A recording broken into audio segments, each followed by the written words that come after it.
that's what you're gonna do with it, that's beneath you. Like, I don't know. But I don't know, but I do know that this ain't gonna work. And I'm tired of going to work and not liking it. 2 weeks ago, I quit my corporate America 9-to-5 job. And here are some of the pros and cons. Disclaimer, I have enough saved up to live comfortably for a bit. But the first pro is that I finally understand the value of time. I literally have time to do anything whenever I want. I can go to the gym at 9 in the morning. I can go to the gym at 11. I can go shopping whenever. And you don't really recognize the beauty until you're out of the whole 40-hour work week. Like, I genuinely think it's insane that we work 8 hours a day, Monday through Friday.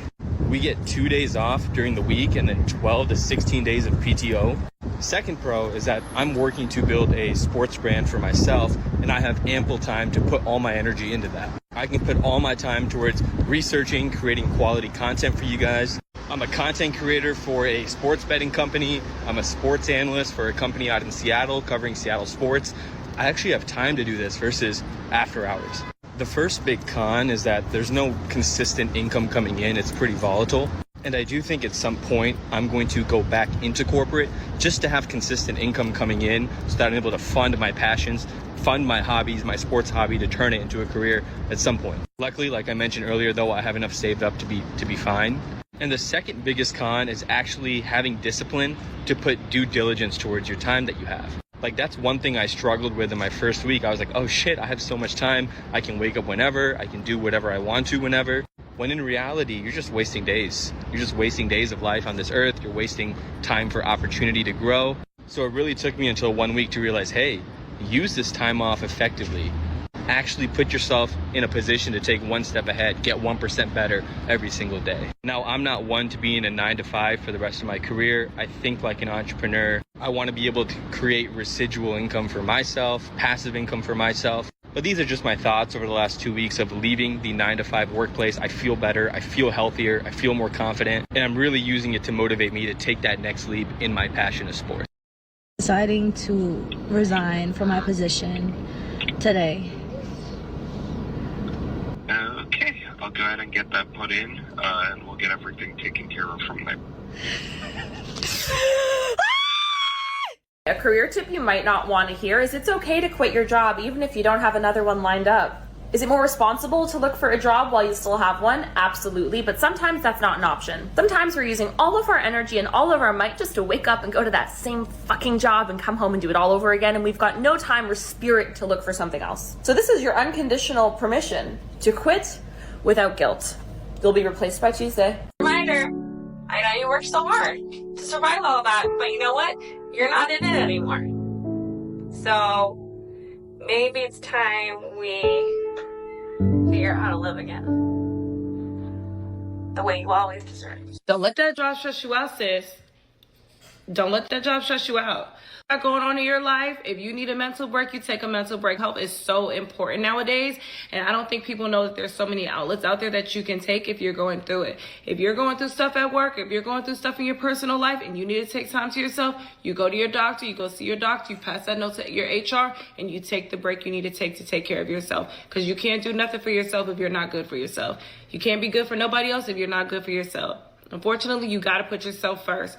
Because these jobs, the same way you got put on, as quick as you got hired, it's as quick as they can let you go. You are just a number to them. And at the end of the day, you don't want to risk your health and risk your life because you're so focused on a job where they only see you as a number anyway. So you make sure you take time for yourself. It's Friday. You finish with your work for the day. You log off. You go outside. You get some air. And you keep it moving because you've done everything you can.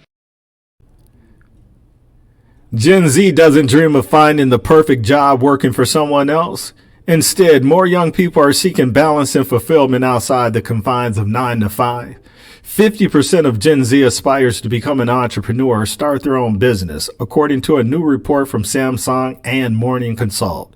The report, which surveyed over 1,000 Gen Zers aged 16 to 25, reveals that young people are becoming increasingly disillusioned with the traditional workforce, yearning for more flexibility and opportunities to make a difference in the world.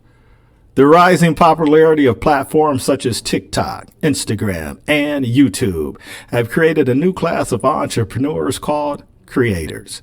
a group that includes freelancers, business coaches, gamers, and other professionals who share and monetize their expertise online. Gen Z quickly realized that as soon as you start producing content that attracts a following, you can get paid and become a business. Corporate Natalie, a 26-year-old TikTok star known for her videos poking fun of the work culture, quit her job in tech to become a full-time creator in July 2022. Natalie, who only goes by her first name publicly, says she always been surrounded by entrepreneurship growing up in Silicon Valley, but didn't imagine becoming an entrepreneur until she posted her first TikTok in November 2020. She had only spent a year in the office before the pandemic forced her to work from home. Suddenly, Natalie was eating, sleeping, and working from the same tight room in her San Francisco apartment, an absurd new experience and one she decided to make light of online. I was scrolling TikTok after work one day and seeing all these successful content creators on the platform, and I thought, why not me? Why can't I do this? She recalls. Fast forward 3 years later, and Natalie now has over 500,000 followers on the platform. Obviously, I love it, she says. The autonomy to control my own schedule or choose to work remotely is exciting. But, she adds, the reality of entrepreneurship is it's really hard to build something from scratch.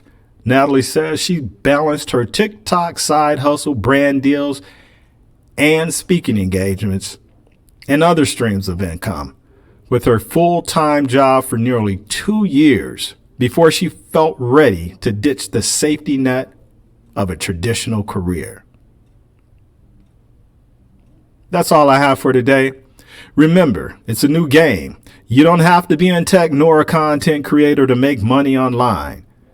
Although I started with a service offering, the new players are turning their talent into profit via the internet by creating a 6-figure remote online business that finances their lifestyle. Living life on their terms. That's the new rich. Like, share, subscribe. I must go live, comment, and hit that notification bell so you'll be notified when my videos drop. I'm out.